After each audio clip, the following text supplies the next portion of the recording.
Public টয়লেটলৈ যোৱাৰ আগেয়ে এইবোৰ সাৱধানতা অৱলম্বন কৰক।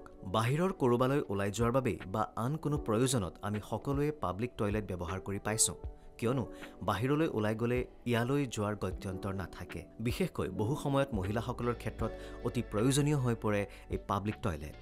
এনে পৰিস্থিতিত পাব্লিক টয়লেট ব্যৱহাৰ কৰাৰ আগেয়ে যথেষ্ট সতৰ্ক হোৱাৰ প্ৰয়োজন। বিশেষকৈ নিৰাপত্তাৰ দিশটোলৈ লক্ষ্য ৰাখি তাৰ পাছতহে ইয়াক ব্যৱহাৰ কৰা ভাল। সেয়ে পাব্লিক টয়লেটলৈ যোৱাৰ আগতে কিছুমান কথালৈ ধ্যান দিয়া অৱশ্যেই প্ৰয়োজন। আপুনিও পাব্লিক টয়লেটলৈ যোৱাৰ সময়ত বিশেষকৈ মোবাইল ফোনটো লগতে নিয়ে। সেয়ে ইয়াৰ বাবে কিছু কৰণীয় আছে, নহ'লে সৰ্বনাশ হ'ব পাৰে। আমি সকলোৱে জানো যে পাব্লিক টয়লেটত সকলো শ্ৰেণীৰ লোকেই প্ৰৱেশ কৰিব পাৰে। যিকোনো লোকৰ বাবে খোলা থাকে এই টয়লেট। দুষ্ট প্ৰকৃতিৰ লোকেই ইয়াত লুকাই ৰাখিব পাৰে গোপন কেমেৰা। গোপনে ৰখা এই মাইক্ৰ' কেমেৰাৰ জৰিয়তে আপোনাৰ ছবি সংগ্ৰহ কৰি ব্লেকমেইল কৰিব পাৰে। কোনো দুষ্ট চক্ৰই ইয়াৰ বেৰৰ চুক আদিত কেমেৰা সংযুক্ত কৰি গোপনে ছবি সংগ্ৰহেৰে ব্লেকমেইলিং কৰি টকা ঘটাৰো এটা উদ্দেশ্য কৰি ল'ব পাৰে।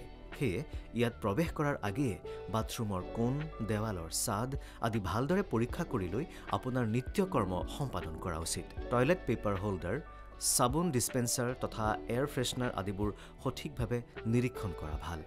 সৰু গাঁত বা ফাঁক আদি পৰীক্ষা কৰক। এয়াৰ ভেণ্টো ভালদৰে চাই লওক, কিয়নো এইবোৰ ঠাইতে গোপনে কেমেৰা স্থাপন কৰাৰ সম্ভাৱনা বেছি। ইয়াৰ পাছতহে আপুনি টয়লেট ব্যৱহাৰ কৰক।